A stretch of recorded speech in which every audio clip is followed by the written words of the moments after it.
In the blink of an eye, 10 years had passed since Demon Emperor Jinaiho was eliminated. Hanju reached the second level of the Mahayana realm, and he brought the 6 paths of reincarnation technique to the 9th level of great completion. This time he did not comprehend a new divine ability, but his cultivation speed saw a significant increase. From now on, he could absorb the essence of the sun and moon above, and draw in the nether's spiritual energy from the netherworld below. Previously, when Hanju comprehended the 8th level of the 6 paths of reincarnation technique, he learned the divine ability Gate of Reincarnation. With this gate, he could step into the netherworld and absorb souls into the 6 paths of reincarnation. Before, due to insufficient cultivation, he dared not rashly enter, but now that the 6 paths of reincarnation technique had reached great completion, he decided to go to the netherworld to take a look. At first, he felt engulfed by dark fog, unable to see anything. Gradually, Hanju found himself in a bizarre sea of flowers, which was the legendary Sea of Netherworld Flowers. On the shore of the flower sea were countless floating bridges, and the black water flowing beneath his feet made him even more nervous. He spread his spiritual sense, finding nothing around him, but there indeed was water under his feet. This water was very strange. His spiritual sense directly dissipated upon contact. Could this water that dissolves spiritual sense be the legendary Stygian water? Unable to sense the spatial range with spiritual sense, and with the floating bridges complex and unpredictable, Hanju lost his direction for a moment. Just then, several souls flew past Hanju, and a light appeared at the end of one of the floating bridges. Hanju decided to follow these souls to see where they were going. After walking for a while, Hanju saw a bridge enveloped in thick fog. There was a stall on the bridge with someone handing bowls of soup to the souls. The souls lined up orderly before her, took the bowls from her hands, drank them all at once, then stepped onto the bridge and disappeared into the mist above the bridge. This startled Hanju, who immediately looked up at the sign at the head of the Bridge of Helplessness, Soup of Oblivion. I don't want to be reincarnated just yet. Better hurry on my way. Just as Hanju turned to leave, he was frozen in place by a terrifying pressure. Thinking of turning back before the life and death reincarnation, an ancient voice sounded behind Hanju. Mangpa might be a great power of the netherworld, certainly not to be underestimated. Hanju, facing the pressure, turned to look behind him, only to see a terrifying figure, 8 feet tall, reaching towards him. Hanju immediately performed a self-explosion of the Mahayana realm to prevent the netherworld's great powers from following the gate of reincarnation to the human world. The explosion shockwave lit up the entire Bridge of Helplessness, blew away the netherworld flowers, and overturned the floating bridges. Unexpectedly, Mangpa pointed a finger, and the shockwave abruptly stopped. With another word break, the self-explosion shockwave suddenly dissipated. Mangpa chuckled. No wonder you chose to self-destruct so decisively, using the Great Return Puppet technique. Ha, what a pity, what a pity. This lost divine technique, which had disappeared for 1,000,000 years, was the only existence in the puppetry system that could contend with the Great Luo back in the day. Interesting. What's the background of this young man? With a boom, Hanju opened his eyes within the innate cave dwelling and immediately closed the gate of reincarnation. His back was covered in cold sweat. The pressure he had just felt was too strong. It's worth noting that the heavenly puppet was of the Mahayana realm cultivation level, yet it was completely suppressed by the pressure. This netherworld cannot be entered lightly, Hanju thought fearfully. If the opponent were to lock onto my true self through the heavenly puppet, couldn't they kill me across realms? Despite the cave dwelling being encased in ice, Hanju felt an abnormal heat rising. Enlightenment Sword ran in frantically. Master, master, it's terrible. The 2 suns are about to fall. Hanju frowned. Could it be that the 2 golden crows are determined to descend to the mortal realm? At this moment, some places in the mortal world had become scorched earth, with cultivators from all sects joining the firefighting efforts. Even the spiritual herbs on ascetic immortal mountain could not withstand the high temperatures and began to wither. Sun Chang'an, Yang Tiandong, and others planned to offer the fat chicken as a sacrifice to heaven, as this calamity was indeed caused by it. Hanju was well aware that if the 2 golden crows entered the mortal realm, it would instantly turn into hell. Trouble seemed to follow one after the other, making it difficult for him to cultivate in peace. With the sky barrier as an obstruction, they couldn't enter the mortal realm. However, as the golden crows kept striking, cracks began to appear in the sky barrier. It was unclear whether these cracks were caused by the golden crow's impacts or if they were already present. Soon after, with a loud noise in the sky, the 2 golden crows truly broke through the sky barrier and entered the mortal realm. The chicken was terrified, trembling with fat. Golden crows fed on phoenixes, and the pressure of their bloodline caused the chicken's mental defenses to completely collapse. The mortal realm was in chaos, with many people planning to dehydrate themselves for self-preservation. At this moment, Hanju hesitated, wondering whether to strike at the 2 golden crows and just kill them off. Just then, the system popped up a notification. Innate Destiny individual detected. Would you like to view their origin? Hanju immediately chose to view. Divine Golden Crow, 7th layer of the Mahayana realm, in a juvenile state, abandoned by the Golden Crow divine race due to poor talent. These little golden crows came to the mortal realm, attracted by the aura of the Fusang Fusang tree, seeking to grow stronger. Due to the demonic race interfering with Heaven's Tao fortunes, the two little golden crows found an opportunity and tried to forcibly enter the mortal realm. Abandoned by the golden crow divine race, Hanju caught on to the crucial information. Since they were abandoned, killing them wouldn't offend the golden crow divine race, right? That's not necessarily true. For a divine race like that, face is extremely important. If they were to find out that their kin were killed by a mortal, how could they not be enraged? Killing them is not an option, nor is driving them away. Hanju could only charge towards the two sons. Since they're here, I might as well try that move. Having said that, Hanju unleashed the 9 dragons' demon subduing seal, piercing through both sons with a single palm. The two young golden crows let out pitiful cries. The chicken on the ground, ready to meet its demise, suddenly noticed the temperature dropping sharply. Looking up, it saw the true fire of the suns dissipate quickly, and the sky barrier rapidly returned to its original state, as if it had never been breached. Heaven's Tao responded quite swiftly, and the mortal realm managed to avoid this catastrophe. Just as Hanju was about to leave, a figure rushed towards him. What happened to those two sons? Ji Xianchen asked curiously. Seeing Hanju, he wasn't surprised, and Hanju calmly replied, I persuaded them to leave. Ji Xianchen scrutinized Hanju and asked intently, so, it was you who took action just now? Hanju nodded. Then, you're also the one who eliminated the demon emperor? I could clearly feel the sword energy just now. Although Ji Xianchen was displeased internally, as he couldn't stand someone being stronger than him, if it was Hanju, he could accept it. He didn't want anyone other than Hanju to be stronger than him. Hanju immediately moved closer and covered his mouth. This matter must not be spread. Once it gets out, my life will never return to peace. Let the title of the strongest under the heavens be yours. Ji Xianchen was puzzled. This is a great opportunity to become famous. If you don't cultivate for fame, then what for? Hanju simply replied, I seek immortality. Hearing Hanju's answer, Ji Xianchen fell silent. Watching Hanju turn and leave, he didn't stop him, but his gaze towards Hanju's back was complex. Such a high level of thinking, it's as high as 3 or 4 floors. Suddenly, Hanju received a system notification. Ji Xianchen's favorability towards you has increased, currently at 3 stars. Hanju shook his head with a chuckle at the prompt. Can even this increase favorability? When he returned to the base of the Fusang tree, Morongqi was the first to ask, Ancestor, how did it go? Did you eliminate the golden crows? The presence of only one sun in the sky was enough to explain the outcome. Others looked at Hanju with admiration. Hanju said solemnly, the golden crow clan is an ancient divine race. How could they be easily killed? Morongqi asked with confusion. Then where did they go? Hanju chuckled and shook his sleeves, from which 2 beams of golden light fell. The bloodline suppression once again instilled a bone-deep fear in the chicken. It's the golden crows, those 2 golden crows that eat phoenixes. This time, the chicken was truly terrified and hid behind the Fusang tree, daring not to show its face again. Hanju said coldly, Fat chicken, you better get used to it. From now on, this Fusang tree will be guarded by you and these 2 golden crows together. Everyone hurriedly gathered around to observe the 2 golden crows. As expected of divine beasts, they indeed look unique. Phoenixes with 2 legs are common, but it's not easy to find chicks with 3 legs. With the true fire of the suns dispersed, the 2 little ones huddled together, shivering and looking pitiful. The disciples wondered why Hanju decided to keep these 2 troublemakers instead of eliminating them to prevent future problems. Hanju explained to them, the reason the Fusang tree attracts divine beasts is because the chicken alone is not enough to secure it. Now with the 2 golden crows here, the Fusang tree will finally be safe. In the future, if any of you wants to use them as mounts or something, you'll definitely be the brightest star on the street. After saying that, Hanju started to intimidate the little golden crows with a stern face. I'm giving you a chance. If you recognize me as your master, not only will I let you live, but you can also become stronger. The 2 little golden crows looked at each other, seemingly unconvinced, and asked, do you think you can keep us? Hanju immediately released his pressure. Your descent caused havoc in the mortal realm. Where do you think you can go now? More importantly, you've disturbed my cultivation, making me endure high temperatures for many years. Morongqi also chimed in to support. The spiritual herbs on ascetic immortal mountain were scorched by you. If you seek death, being made into a small wild chicken stew with spiritual herbs might be a good option. Or perhaps even a full golden crow meal set, which could become a best-selling product of the Jade Pure Holy sect. Being young, the 2 little ones were easily intimidated by the group and quickly knelt down to submit. Sun Chanen expressed his concern. If other sects find out about the golden crows being with us, could they come to the Jade Pure Holy sect seeking compensation? Hanju instructed everyone to keep the matter of the golden crows a secret and then imprinted the 6 paths ultimate seal on the little golden crows. Your sins are grievous and you have become mortal enemies with the beings of the mortal world. From now on, without my permission, you are not allowed to leave ascetic immortal mountain. I'm marking you as one of our own, and while you are here, you must respect your teachers and not harm your fellow disciples. Hearing Hanju's warning, Chick felt its backbone stiffen. Master, Fairy Shishuan said these 2 little ones are divine beasts, but they don't look so strong. Hanju gave Chick a cold stare. Their cultivation is indeed average. village, merely at the Mahayana realm. Chick was terrified. Mahayana realm? Hanju ordered the 2 golden crows to guard the Fusang tree with Chick, telling them to ask the fat chicken if they had any questions. Don't judge it by its looks. It's actually a phoenix, the juicy kind of phoenix that you golden crows love to eat. The chicken was scared witless again, now having to live and eat with its natural enemy. Master, do you really not love Chick anymore? Sun Chanen began introducing the layout of the Fusang tree to the small golden crows. The one with the basketball court on the first floor is the fat chicken's pigsty. You two will live in the new room above it. Get along well. Neighborhood relations are very important. Yang Tiandong said to Chick, golden crows are of the highest bloodline among our demon clan. You should get on well with that little female golden crow. If you can marry into the golden crow clan in the future, you'd really be transforming into a phoenix. Being lectured by everyone, Chick felt defiant inside. Just 2 Mahayana realm little golden crows. I, Chicken Lord, will step on them under my claws sooner or later. The little golden crows instantly cast friendly glances at him. Feeling the suppression of their bloodlines, Chick, without needing the deities to lift a finger, instinctively started digging its own grave. Soon, there was a new tomb on Ascetic Immortal Mountain. A year later, a visitor came to Ascetic Immortal Mountain. It was Xian Qingjun who was planning to ascend. With her wide knowledge, Xian Qingjun recognized the small golden crows at a glance. She exclaimed, living on the Fusang divine tree are divine golden crows. My little boyfriend's place is indeed extraordinary. Hearing someone praising the little golden crows, Chick burst out from its tomb in a rage. Who keeps going on about golden crows? Golden crows, wait till Chicken Lord's bloodline awakens, and I'll give you a surprise. Xian Qingjun smiled slightly. Didn't expect you little phoenix to have quite the spirit. Chick recognized Xian Qingjun at a glance, knowing naturally who the real mistress of this mountain was. Xian Qingjun took out a demon pill. I'm about to ascend. This Mahayana realm demon beast's inner pill is for you. You also have to work hard, little phoenix. Chick instantly understood Hanju's feelings. What man could refuse a wealthy and generous rich lady casually giving away a Mahayana realm demon pill, both salty and sweet? What man wouldn't like that? At that moment, Hanju also came out. What wine brought you here? Fat chicken, aren't you going to say thank you quickly? Hanju came out with a smile, followed by a bewildered enlightenment sword. Chick was about to thank Lady Xian Qingjun, but with a clever turn of thought and sweetly said, thank you, master's wife. Hearing this, Xian Qingjun burst into laughter, but then enlightenment sword blurted out, another lady master? Xian Qingjun's face darkened instantly. Tell me, what do you mean by another? Hanju felt a sudden tension. She's just a child, don't listen to her nonsense. Xian Qingjun looked at Hanju with a smiling face. You've even subdued golden crows. You must be at Mahayana by now, right? Hanju nodded, sensing that her words had deeper meanings. No wonder you can keep beauties in golden houses. With various divine items by your side, your cultivation speed is indeed fast. Hearing this, Hanju suddenly felt he had missed something. Could this woman be eyeing my Fusang tree? Or is it that the spiritual energy leakage here is too severe? If this place continues to develop, it will surely be seen as a strategic location by powerful beings. At that moment, as if responding to Hanju's thoughts, the system immediately popped up a notification. You can choose a location, and the system will help create a barrier. Cultivators outside the barrier cannot detect changes inside. Hanju had forgotten that his system had this feature and immediately asked the system to activate the barrier. Because his cultivation had increased so rapidly, the barrier underwent 2 evolutions, and now could perfectly cover the entire ascetic immortal mountain. Xian Qingjun nodded. You're not as dull as I thought. The effect of this barrier is indeed good. You'll need to be careful in the future not to expose yourself easily. Some powerful beings have already started to take notice here. It's hard to say who they are at the moment. After saying this, Xian Qingjun walked towards Hanju's cave dwelling, indicating for Hanju to come in as she had something to say. Hanju instructed Chick and Enlightenment Sword to guard the entrance and not let anyone disturb them. Enlightenment Sword was confused, while Chick, with a smirk, told her to mind her own business. What else could the master and master's wife be doing in the cave dwelling? Once inside the cave, Xian Qingjun looked around at the treasures filling Hanju's dwelling and was quite moved. I once thought Ji Xianchen was the top prodigy under the heavens, but it turns out to be you. I indeed misjudged back then, but it also shows my good fortune to have met you when you were not yet strong. Now that you're at such a level, my little cultivation partner, would you think of shaking me off? Hanju smiled. Of course not. After all, you have helped me a lot. If you need me in the future, I will definitely assist with all my might. Though they were cultivation partners, they were very polite to each other. Xian Qingjun turned her back and raised her right hand. I won't beat around the bush with you. I have an opportunity for you. Do you want it? Hanju was startled. I'm already at Mahayana. Worldly opportunities are of no use to me. Could it be that you're talking about? As they were talking, Xian Qingjun underwent a stunning transformation. Yes, exactly what you were thinking. I can take you to ascend. As Xian Qingjun's ordinary appearance vanished, replaced by a seductively beautiful visage with captivating eyes and delicate features, Hanju was momentarily mesmerized. Indeed, it would be impossible for the Grand Demon Lord to look so ordinary. What do you think? Would you like to ascend with me, little looking like this? Hanju shook his head. I don't want to ascend just yet. The demon lord was puzzled. Why don't you want to ascend? You should know that our chances of survival would greatly increase if we were together. Hanju said helplessly. I have people on the higher planes, not benefactors, but enemies. If I ascend with you, I might implicate you. It's better for me to stay in the mortal realm and cultivate. Xian Qingjun thought Hanju was afraid of the owner of the green python great sage. However, Hanju told her about the vermilion bird, another divine beast waiting to beat him up. Xian Qingjun frowned upon hearing this, giving Hanju a deep look. She suddenly felt that the man before her was enveloped in mystery, as if he was the world's most enigmatic puzzle. Since that's the case, let me help you one more time before ascending. Would you like to cultivate with me for half a year? Xian Qingjun leaned in close to Hanju, asking with a smile. Hanju instinctively wanted to refuse, but then he thought about the fact that she had indeed invested a lot, having provided him with so many resources before, and besides, her appearance wasn't bad. Hanju agreed. Alright, just go easy. Hearing that the master and the master's wife were to engage in half a year of interaction, Chick immediately pushed enlightenment sword away. The master's wife is going to eat the master. Little kids shouldn't watch. Hurry up and leave. Chick then imagined the follow-up story for Hanju. In its view, after deep interaction, the master and master's wife would have produced a love child. After a 6-month pregnancy, a beautiful daughter named Han Ling would be born. The young miss, being doted on from a young age and possessing various unique skills of ascetic immortal mountain, would descend the mountain alone to pacify the demons of the world. Every new year, the family would enjoy a harmonious time making dumplings together. Lost in its own storyline, Chick was brought back to reality by Yang Tiandong, reminding it that the master had not yet settled the score with it for the Golden Crow disaster. Feeling proud, Chick had already asked Sun Chang'an to prepare a hearty barbecue feast for Hanju, believing it would surely revive his spirits. Just then, Enlightenment Sword noticed the master's wife and the master emerging. Chick thought Hanju would be exhausted, but instead, Hanju and Xian Qingjun appeared more vibrant, their cultivation seeming to have increased significantly. Chick's beliefs instantly collapsed. What about the promised young master? Where's Han Ling? Hanju grabbed it by the feathers around its neck. Keep talking, kiddo. Let's see what else you've concocted for me. We were just discussing the Tao for half a year, and you've spun such a wild tale? Xian Qingjun smiled gently. Don't be too hard on the little phoenix. Try to get along with your disciples. After saying this, Xian Qingjun transformed into a cloud of demonic energy and ascended, telling Hanju they would meet again in the heavens. Hanju felt a pang of regret as he watched her leave. After being wary of this woman for hundreds of years, it must be the workings of heaven's Tao. My Taoist heart cannot be swayed by a woman. Wish you a journey as splendid as the tapestry of fate. Sun Chang'an, who had been diligently grilling, handed over a mutton whip and mutton testicle combo to Hanju. Ancestor, you need to replenish. Why was it so short this time? Are you not up to it? In a blink of an eye, another 7 years passed, and the 9 Cauldrons sage finally led the Jade Pure Holy Sex Demon subduing squad back home. They had been delayed for many years after accidentally entering an ancient secret realm on their way. Hanju opened his interpersonal relationships to check his messages. Hanju frowned. Fang Liang had encountered another stroke of luck, continuing his streak of good fortune. If this keeps up, he might return as an immortal. And Ji Xianzhen, why leave the mortal realm so early when he could have enjoyed being the #1 under the heavens? Why ascend so soon to serve others? Hanju noticed that Mafuchu had acquired demonic destiny and wondered what that meant. Could it be that the demons still harbored their ambitions? Brother, you must act wisely and not cross the line. Just then, a familiar voice appeared behind Hanju. Husband, I've missed you so much. Hanju frowned. Great, didn't fall into the demon lord's hands, but still couldn't escape this. Han Elder, were you the one who killed the demon emperor? 9 Cauldrons sage asked excitedly, barely containing his emotion. Hanju told him not to spread the word, to avoid unnecessary trouble. The Jade Pure Holy Sect was not yet invincible. Xing Hongxian looked at him with admiration. As expected of my husband, you are now undoubtedly the top cultivator in the world. Hanju quickly demurred. You flatter me too much. There are still many powerful beings hidden in this world. We must not underestimate the people of the world. No matter, my husband is the strongest. Fairy Shishuan also showed a reflective expression, recalling the past. She never would have thought that this disciple, who once caused her so much headache, would become the foremost cultivator in the world in just a few hundred years. Hanju's status also made her realize something important. Talent truly matters. With exceptional talent, one doesn't need to venture out into the world. The speed of cultivation growth can still be unparalleled. Without the right talent, even if one encounters numerous opportunities, catching up to the prodigies of the world remains a daunting task. Fairy Shishuan said, recently, a real demon has appeared in the world, and his name should be very familiar to you. Hanju responded indifferently. Is it Mafuchu? Do you think we should issue a kill order? If he really tarnishes the name of the Jade Pure Holy Sect, people might start to think the Jade Pure Holy Sect is a demon path sect. Hanju asked, has Mafuchu started killing? Not yet, but rumors say he's a real demon. Then let's leave it be for now. I do have a good impression of Mafuchu, but it's just that, a good impression. If he crosses crosses the line, I certainly won't spare him. Just then, Hanju suddenly received a system notification. Dihongya has developed a good impression of you, currently at 3 stars. Hanju was puzzled. Who is Dihongya? Everyone was truly astonished when they saw the 2 little golden crows, not expecting that the sons capable of destroying the world were actually these 2 little ones. 9 Cauldrons Sage gave Hanju a big thumbs up. Who would have thought that the unsolved mystery of the disappearance of the golden crows would be thanks to you? If it weren't for my position, I'd really like to swear brotherhood with you, Han bid brother. After some pleasantries, Hanju bent down to whisper to the little golden crows. How are you 2 golden crow brothers settling in? I just received instructions from your mother, and from now on, if you need anything, just let me know. It turns out Hanju had just received a system notification. Dihongya, cultivation level unknown, from the golden crow divine race, once gave birth to 7 golden crows for her husband. The youngest 2 golden crows were expelled from the golden crow divine race due to poor talents. Dihongya, concerned for her offspring outside, learned that you had taken in the 2 little golden crows and developed a good impression of you. If you were to kill the 2 little golden crows, you would earn Dihongya's enmity, and she would not rest until dead. Current favorability is at 3 stars. It turns out this person was the mother of the golden crows, and Hanju secretly felt relieved, glad he hadn't killed the 2 little golden crows, or else he would have been doomed. This was the first time the system had encountered a terrifying existence whose cultivation level it couldn't identify. Since she had developed a good impression, it meant she didn't mind me being their master. If there's a way to help the little golden crows improve their cultivation, ascending to the higher realms in the future might mean having a powerful backer. Hanju didn't want 9 Cauldrons to continue the pleasantries here and suggested, now that the world is at peace, why shouldn't our sect disciples take this time to go out and gain some experience? 9 Cauldrons agreed, saying he had the same intention and would now start lifting the sect's restrictions to let disciples go out and seek their fortunes. Saying this, he quickly left. With 9 Cauldrons gone, Hanju planned to continue his cultivation seriously. Even though he was already invincible in the world, he had no intention of slacking off. However, unlike before, this time he wanted those close to him to stay. Hanju wanted Fairy Sichuan to bring Changyuer over to cultivate with him for a while. The essence of my breakthrough to Mahayana is still present, which could help guide you to the next level. This invitation was truly unexpected, and Fairy Sichuan was momentarily stunned before agreeing. Xing Hongxian didn't expect Hanju to invite Fairy Sichuan first instead of her. Her cultivation progress had fallen far behind them. Comparing herself, she indeed felt more and more distant from this man. Just then, an unexpected offer came along. Hanju also invited Xing Hongxian to cultivate together, but she shook her head. Husband, maybe I should pass. Having Fairy Sichuan and Changyuer with you is enough. After all, Fairy Sichuan became a sect elder early on, naturally gifted. Changyuer is also exceptional. Both seem more suitable to cultivate with you than me. I think I'll go out and see if there's a better opportunity for me. At this moment, Hanju was puzzled. Xing Hongxian would have excitedly agreed in the past. Fairy Sichuan then clarified, Miss Xing, you misunderstood. Hanju and I are not cultivation partners. Xing Hongxian said it was okay. I don't mind if my husband has other cultivation partners. It's just that I'm just afraid of falling behind in cultivation. My talent is much inferior to Fairy Sichuan's. Advancing to the Tribulation Crossing realm seems almost impossible for me. Hearing Xing Hongxian's honest words, Hanju and Fairy Sichuan were momentarily silent. Indeed, without a major opportunity, transformation would be difficult. Xing Hongxian smiled slightly, so rather than waste time on an inevitable outcome, I might as well go out and try my luck. Then I can ascend with my husband. I know you have many unique methods, and even if I can't advance to the Tribulation Crossing realm, you could help me be reborn with unparalleled talent. But I don't want you to see me age, nor do I want to serve you in another body through reincarnation. So I must try, for myself and for us, to fight for a long-term future. Another person clapped in agreement. It was Changyuer. I've witnessed my junior brother's growth and was happy for every breakthrough he made, but with each one, I felt more powerless. My talent isn't top-notch either, and I can't keep up with junior brother even if I spent my whole life trying. So I understand your frustration. Although ascetic Immortal Mountain's cultivation environment is unique, it's more suited for high-level cultivators. With our talents, we're just wasting resources here. I don't want to hold my junior brother back. So, I also want to go out and find a chance to change myself. Miss Xing, do you mind if I join you? Let's see who can have the last laugh. Changyuer smiled at Xing Hongxian, who returned the gesture. Of course, I don't mind having a familiar face with me. With that, the 2 women warmly embraced each other, like longtime best friends. Hanju shook his head helplessly. Since you've made up your minds, then follow your hearts. But before you go, I'll need to upgrade your heavenly puppets. Spend some time with me for a while. Not long after, someone else came to the Jade Pure Holy Sect. Wherever this person went, even the most resilient soul-chasing flowers in the wild withered away. Upon seeing the Jade Pure Holy Sect's boundary marker, the person realized that the Jade Pure Sect had changed its name. Finally home. This feels so surreal. After so many years, it felt like a long dream. Another voice beside him said, I wonder wonder if everyone is well, but at least, we're back. Master, it's me, Suchi, your direct disciple. I've finally returned. Ever since that unfortunate step into the Jade Pure sect, a series of misfortunes befell the sect. The biennial Flying Sword Rally was ruined when an unexpected change in terrain caused all participants to fall into the sea. No one knew these changes were brought by the King of Misfortune. For many years, even as the Green Python Great Sage led the demons to sweep across the world, bringing disaster to all living beings, even as the Demon Emperor descended upon the world, erasing all in his path, even as the Vermilion Bird descended, setting the heavens ablaze, none of it made Hanju lose his composure like now, because the system detected the strongest nearby, Suchi, at the 7th level of the Spirit Transformation realm. Hanju murmured in surprise, Suchi is back? The system didn't give any warning. It's been 300 to 400 years since we last met. It makes sense for him to return home now. I didn't expect even the monster-taming demon sect couldn't hold him back. There's not much left that I fear. It seems unrealistic to find such excuses to send him out again. Suchi, finally about to meet the master he had been longing for, was about to return to ascetic Immortal Mountain. This is the home that has given new meaning to my life. No one knows it better than I do. Doggy asked Suchi, you once said you've been practicing ascetic cultivation on the mountain with your master since you were young and never went out. Are you sure you're familiar with the Jade Pure sect? Suchi replied, that's not important. Let's go to the inner city for a tour before visiting master, to experience the worldly pleasures and eat some delicious chicken I've never had before. Unbeknownst to them, Hanju had already approached them. Seeing Hanju, Suchi exclaimed, Master, I've completed the mission you gave me. Thank you for your covert protection over these years. Hanju thought awkwardly, what covert protection? That's your bad luck. I'm not carrying this pot. Hanju said, you dare to cause trouble after the fall of the demon dynasty. You're quite bold. It's not that easy to enter my territory. Suchi was confused. Master, what are you talking about? I didn't cause any trouble. Hanju sneered, and a 9 dragons demon subduing seal hit Suchi, knocking him unconscious. Doggy was shocked and immediately picked up Suchi, saying to Hanju, Master, have you lost your mind? He's your disciple. Hanju asked Doggy to keep away from Suchi, then said, you've noticed the potential within Suchi, and you were trying to lead him down the path of a demon cultivator, thinking I wouldn't find out. As soon as he finished speaking, a powerful demonic aura emerged from Suchi's body. Doggy was shocked and said, this is demonic energy? How is it inside Suchi? I've never seen this before. A demon master floated out from Suchi's body, laughing sinisterly. You are quite capable to have noticed my presence. Hanju asked, fellow Taoist, why are you hiding inside my disciple's body? The demon master said, to notice my presence, you must be at least at the Mahayana realm. No wonder this kid keeps talking about you. Hanju received a system notification. Demon Master, Mahayana realm level 7, soul fragment state, the strongest demon cultivator in the demon path for 10,000 years. Honored as the demon master, bears hatred towards you because you are Suchi's master. Will seek to kill you given the chance. Current hatred level, 4 stars. Hanju made a sudden move, using the 6-path soul absorption to try and control the demon master's soul fragment. The demon master angrily said, what are you trying to do? If you dare to attack my soul fragment, be careful, or you'll pay with your disciple's life. This kid's body has been taken over by my soul fragment, and if you dare to destroy me, his spiritual sense foundation will also be destroyed. So what? Hanju said indifferently. The demon master continued to threaten, my true body roams the world, and I never delay my revenge. If you dare to attack this soul fragment, clean your neck and wait for my true body to personally come and settle the score. Hanju remained calm. Killing those of the demon path is the duty of us on the righteous path. However, we have no grudges or grievances. If you let go of my disciple, I will allow this soul fragment to leave. How about that? The demon master disdainfully said, naturally. After speaking, he left Suchi's body. Suchi woke up, and resentment towards the demon master surged within him. Demon master, when did this happen? Were you spying on me? Hanju, satisfied with how things turned out, said to the demon master, you may leave. The demon master left grudgingly, saying farewell as he went. Hanju saw the system notification that the demon master's hatred towards him had increased to 5 stars. Suchi, concerned, said, Master, he wanted to take me as his disciple, but I refused. Be careful in case he seeks revenge on you. Hanju reassured him, don't worry, I was just playing the long game, baiting him. When his soul fragment returns to his main body, he'll get the same treatment as Jinaya. Hanju thought to himself, the surface use of the 9 dragons demon subduing seal forced the demon master out, but it was a feint, leaving a trick up my sleeve. Even as a Mahayana, he couldn't detect the slightest clue. Hanju took Suchi and Doggy back to ascetic Immortal Mountain. At the mountain gate, many disciples who had heard the news came to see, and Sun Chang'an, an enlightenment sword, saw the legendary second senior brother Suchi. Sun Chang'an exclaimed, so this is the legendary second senior brother? Quite handsome. Hanju quickly took Suchi into the cave dwelling for closed-door cultivation. At this time, Chick said to Doggy, it's been years since we last saw each other. How have you been doing outside? How about a little spar to see how far you've come? Doggy thought to itself, asking despite knowing, you obviously know your cultivation cultivation is above mine. A real spar would definitely end in me getting thrashed. It's infuriating. After all these years of hard work outside, I'm still not as good as those who stayed home. Doggy began assessing others, looking for someone it could possibly bully. It thought of Yang Tiandong. Wasn't Yang Tiandong just at the nascent soul stage? He's reached spirit transformation so quickly, the master must have taught him a lot. Though his realm is lower than mine, sparring with him would likely end in my defeat, especially since the master has overcome stronger foes before. Then it looked at Sun Chang'an. This Baldi's cultivation seems similar to Yang Tiandong's, but his spiritual power seems almost infinite. It looks like he specializes in defense. I can't win a war of attrition against him. Then it saw the only female disciple, Enlightenment Sword. This lady's spiritual power is also unending, but her cultivation is only at the nascent soul realm. I could probably bully her a bit. However, knowing the master, with such spiritual energy capacity, she must be favored by him. I better hold back. Finally, Doggy set its sights on a little chick in the yard, thinking, I know it's shameless, but I need a victory now to prove the dignity of the primordial chaos great sage. This is about dignity. Golden Crow couldn't believe Doggy would choose it, actually, because it had concealed its aura and appeared no different from Chick on the surface, which is why it was chosen. Me? Are you sure? Doggy pointed at the little Golden Crow and said, yes, you. Didn't expect it, huh?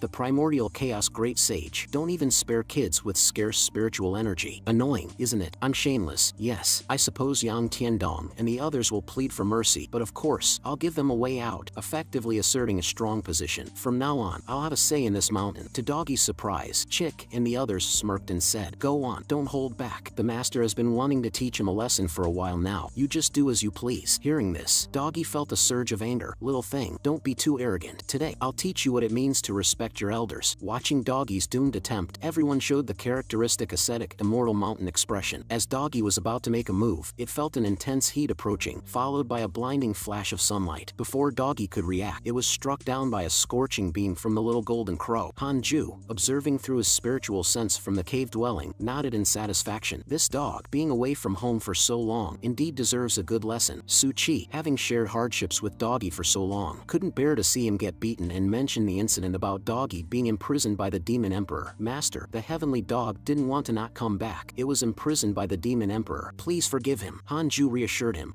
If it had come back with Yang Tiandong earlier, none of this would have happened. Well, let's leave it at that. At this moment, Chick asked in confusion, Master, why did you place so many seals on Su Chi? Hanju explained to Chick, Su Chi's power has been somewhat out of control due to the Demon Master's interference, so I patched it up. For the time being, Su Chi will stay in my cave dwelling to cultivate until he gains control over the unruly power. It's better you guys don't invite him out for fishing or anything. Yang Tiandong and the others were envious of Su Chi getting personal guidance from the master. Junior brother, I didn't expect you to receive personal guidance from the master. It looks like the master is planning to focus on cultivating you. Su Chi responded, Senior brother, don't worry, I will cultivate diligently and not let down master's earnest efforts. Hanju told Su Chi, from now on, you will stay in the cave dwelling and cultivate with me. Su Chi responded emotionally, that's the warmest thing I've ever heard. Even Enlightenment Sword, who had always been in the cave dwelling, was sent out by Hanju. Oh right, Enlightenment Sword, you should stay outside for now. Enlightenment Sword was confused.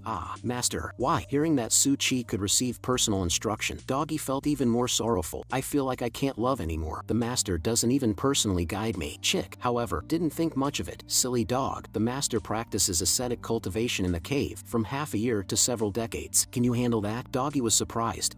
Cultivate for so long? I can't stand that. Chick took something out. Then isn't that settled? Here, take this, and join us for the team building later. Doggy didn't understand the rules of the ascetic cultivation to immortality fishing squad. Team building? What's that for? Yang Tiandong answered, of course, it's for fishing. I painstakingly researched 18 techniques for fishing all night. We won't come back empty-handed today. Hanju smiled bitterly. After encountering Su Chi, it's not up to you whether you come back empty-handed. At this moment, Hanju received a system notification. Hanju read it and felt that the cultivation world was much more peaceful than before. Xin Qingjun has ascended. Meeting her again will be uncertain. Demon Path Divine Ability? Mafuchu is walking further down the path of a true demon. Speaking of the demon path, I wonder if the Demon Master's soul fragment has returned to its body. At the other end of the universe, in a desolate desert swept by wind and sand, besides the mark of the Demon Master, Hanju sensed another mark. Why is there another Six Paths ultimate seal here? It turns out to be Maju and them. In front of the Demon Master stood three people, Mafuchu, Maju, and a woman in a long robe. True demon, stop struggling. Your MO family's bloodline mission is to assist our demon race in overturning the mortal realm. Once the human race is annihilated, as contributors, you all can ascend to the higher realms and become immortals. Mafuchu clenched his teeth. I have no interest first in your ascension. Don't think you can make our MO family the demons that bring disaster to the human race. The Demon Master scoffed. Oh, haven't you killed enough people? Mafuchu retorted. Those killings were not my intention. Many times, I was forced. The Demon Master mocked further. Ha, what about your brother Zhou Fan? Do you remember how you killed him? Mafuchu's expression darkened instantly. You, Maju also fearlessly said. Demon Master, just give up. Although our MO family has demon blood, we are still essentially human. If we really help the demon race replace the human race, then we're nothing but traitors seeking glory from our ancestors. Seeing the three from the MO family unmoved, the Demon Master became a bit angry. Little girl, you're seeking death. Feeling the approach of death's oppressive force, Maju thought of Hanju again, and is only at the Tribulation Crossing realm in the puppet Hanju sent. Using it to fight the Demon Master is undoubtedly like throwing an egg against a rock. It seems we are about to part ways. At this moment, the woman in the long robe, the MO family head Moyiling, interjected. Lord Demon Master, even the Demon Emperor never achieved such a feat, let alone our MO family alone. Moyiling continued. May I ask, has the demon race sent any powerful reinforcements? The Demon Master arrogantly replied. Why need reinforcements? I myself will assist the MO family. Unable to hold back, Moyiling asked. Are you saying you are stronger than the deceased Demon Emperor? The Demon Master disdainfully said. Demon Emperor? How can he compare to me? The reason I didn't act earlier was merely to use him to test the strength of the righteous path, allowing him to reveal all his cards. As for me, in order not to be rejected by Heaven's Tao, I've deliberately suppressed my cultivation level, but I'm actually close to the 9th level of the Mahayana realm. Hearing this, Hanju snorted coldly. The demon race really harbors evil intentions, daring to plot against our human race with just a Mahayana realm, simply seeking death. This is a good opportunity to teach Moyiling a lesson to prevent further troubles later. With that, Hanju raised his right hand, his middle finger pointing towards the horizon. Heaven and earth, mysterious yellow boundary breaking sword finger. Aren't you the type who doesn't seek revenge overnight? If I want to, I can do the same. In an instant, a terrifying pressure surged, startling the Demon Master into an instinctive attempt to look back, only to feel a sword light shining on the back of his head. The Demon Master had no time to react, catching a glimpse of a sword energy shot towards him, followed by the sound of a godlike chant from a crack in the space above his head. With a booming sound, the sword energy swept across, engulfing the Demon Master's form. The Demon Master was completely annihilated, both in body and spirit.